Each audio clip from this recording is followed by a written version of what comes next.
I threw out every bottle of vegetable oil in my kitchen 6 months ago.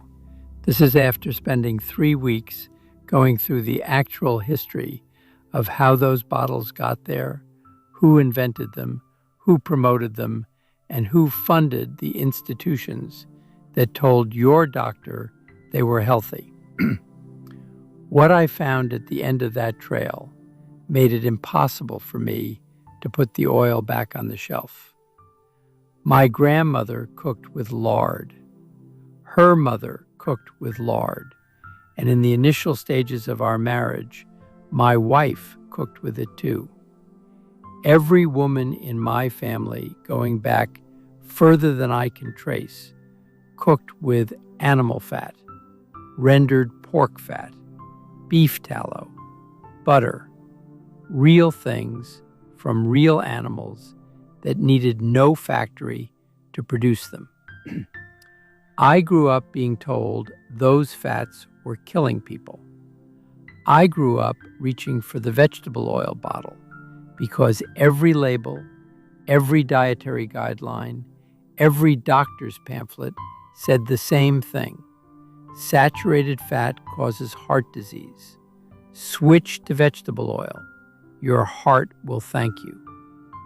What nobody told me was who paid for that message. And what nobody told me was that the oil I switched to did not exist as a food before 1911. Let me tell you what is actually inside that clear vegetable oil bottle. Not what the label says, what actually happens to make it. I looked this up because I assumed the process was simple. Press a seed, collect the oil. The way you press an olive, that is not what happens. Seed oils, that is soybean, corn, cottonseed, canola, and sunflower, are extracted from seeds so low in fat that simply pressing them yields almost nothing. So the seeds are first crushed at high heat. The mash that results is then flooded with a chemical called hexane, a petroleum-derived solvent, the same class of chemical found in gasoline, to pull out the remaining oil. The oil then goes through a process called RBD, refining, bleaching, and deodorizing, at high temperatures, because the oil that comes out of the hexane extraction smells rancid and looks dark. What I am pouring into my pan has been heated, chemically stripped, bleached, and deodorized before it ever reaches me. I stood in my kitchen thinking about that, about how many thousands of times I had reached for that bottle without once asking what was in it. And then I found the figure that stopped me completely. Seed oil consumption in America rose from roughly 1 gram per day in 1900 to approximately 80 grams per day by 2018. 1 gram to 80 in a single century, for a substance the human body had never encountered as food before 1911. How does something go from nothing to the dominant fat in an entire civilization's diet in 100 years? I needed to understand that, because it did not happen naturally. I found the answer in a soap factory, Procter & Gamble, Cincinnati, Ohio, 1907. I want you to picture this. P&G is a soap and candle company. They need fat, animal fat, to make their products. But by the early 1900s, the meat industry controls the price of lard and tallow, and P&G is paying through the nose for it. So they start buying up cottonseed mills in Mississippi. Cottonseed was a waste product of the cotton gin, mountains of seeds that farmers were letting rot. P&G bought 8 mills. They controlled the supply. Then their chemist, a man named Edwin Kaiser, perfects a process to harden liquid cottonseed oil through hydrogenation, forcing hydrogen molecules into the oil under pressure until it becomes solid. The goal was soap. But when Kaiser's team looked at the white, solid, lard-like substance sitting in the vat, someone had a different idea. What if they sold it as food? I processed that for a long time when I first read it. The cooking fat that replaced lard in virtually every American kitchen was not developed by a cook or a nutritionist or a food scientist. It was developed by a soap company looking for a cheaper raw material. The decision to put it in human mouths came second. The decision to put it in soap came first. Procter & Gamble launched Crisco in June 1911. The name is an acronym for crystallized cottonseed oil. And immediately I found something that made me genuinely angry. There was no law at the time requiring food companies to list ingredients. So for decades, most Americans cooking with Crisco had no idea it was made from cottonseed oil, a substance that, at the time, had a mixed public reputation. People associated it with soap, industrial lubricants, roofing tar, and explosives. P&G knew this. Their marketing kept consumer attention on brand reliability and away from the question of what was actually inside. They gave away free cookbooks in which every single recipe called for Crisco. They recruited doctors and rabbis for testimonials. They paid train companies to switch from lard.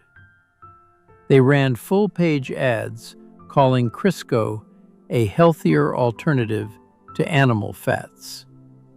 By 1916, Americans were buying 60 million pounds of Crisco per year.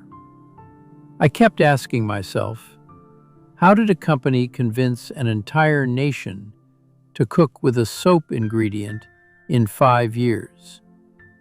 And the answer, when I found it, was one of the most brazen things I have encountered in all of this research. Before we proceed, what I need you to do right now is remember the year 1948. Because what happened in 1948 is what I believe is the single most important undisclosed fact in the history of American dietary advice. In that year, Procter & Gamble made the American Heart Association the beneficiary of their popular Walking Man radio contest. The show raised $1.7 million for the AHA. I want you to sit with what I am about to say. The largest vegetable oil company in America financially built the organization that would go on to set America's dietary fat guidelines. 13 years later, in 1961, the AHA issued the country's first ever dietary guidelines targeting saturated fat. They advised Americans to replace butter and lard with vegetable oils for a healthy heart. Is that a coincidence? I am not going to tell you what to think. I am going to tell you what I felt when I read those two dates side by side, 1948 and 1961, and traced the money between them. I felt the way you feel when something clicks into place that you wished had not. Now, and I want to be completely honest with you here, the science on whether seed oils cause inflammation is genuinely debated. Johns Hopkins and the European Food Safety Authority maintain that omega-6 fatty acids in seed oils do not raise inflammatory markers. Other researchers point to the dramatic shift in our omega-6 to omega-3 ratio, historically near 1 to 1, now sitting between 10 to 1 and 20 to 1, and argue that imbalance is driving chronic disease. That specific argument has not been settled. But here is what does not require a randomized controlled trial to understand. The organization that told your doctor to recommend these oils was financially built by the company that sold them. That is not a theory. That is in the AHA's own history. And I do not know how you sit with that information and feel nothing. After 3 weeks of research, I drove down the road and bought that jar of lard. I want to tell you what I noticed when I actually cooked with it. The first thing was the smoke point. I had always been told animal fats burn easily, that you needed the refined, processed vegetable oil for high-heat cooking. Lard has a smoke point of 375 degrees Fahrenheit. The cheap vegetable oil I had been using, roughly the same. Some seed oils are lower. The second thing was the smell. Not unpleasant. I had expected something strong and animal and off-putting. What I actually got was a warm, round, deep smell that reminded me of something, like my grandmother's kitchen.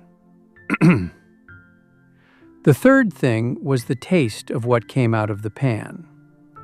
I fried eggs in lard, and I fried the same eggs in vegetable oil on separate days.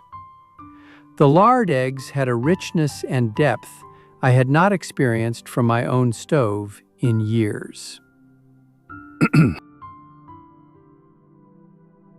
And then I looked up what lard actually is nutritionally, because I realized I had absorbed the marketing about it for years without ever checking. Lard is approximately 45% monounsaturated fat, the same type of fat that makes olive oil a celebrated heart-healthy food. It contains around 40% saturated fat and 11% polyunsaturated fat. Lard from outdoor raised pigs is also a meaningful source of vitamin D, a nutrient the majority of Western populations are now deficient in. I grew up being told this fat was killing people. I am not angry at the lard. I am angry at the story I was told about it. 6 months after that afternoon in my kitchen, here is what I actually cook with now. Butter from grass-fed cows for everyday cooking. Lard from the farmer down the road for high-heat frying. And I will tell you honestly, the food tastes better. Not marginally, noticeably. The kind of better that makes you wonder what you were eating before. Extra virgin cold-pressed olive oil for cold use only. Dressings, finishing, and drizzling. I stopped heating it after I learned that olive oil oxidizes when pushed past its smoke point and produces compounds that undo everything you were trying to achieve by using it. None of what I cook with now comes from a factory. So please let me know in the comments, what did your grandmother cook with? And when did it change in your household?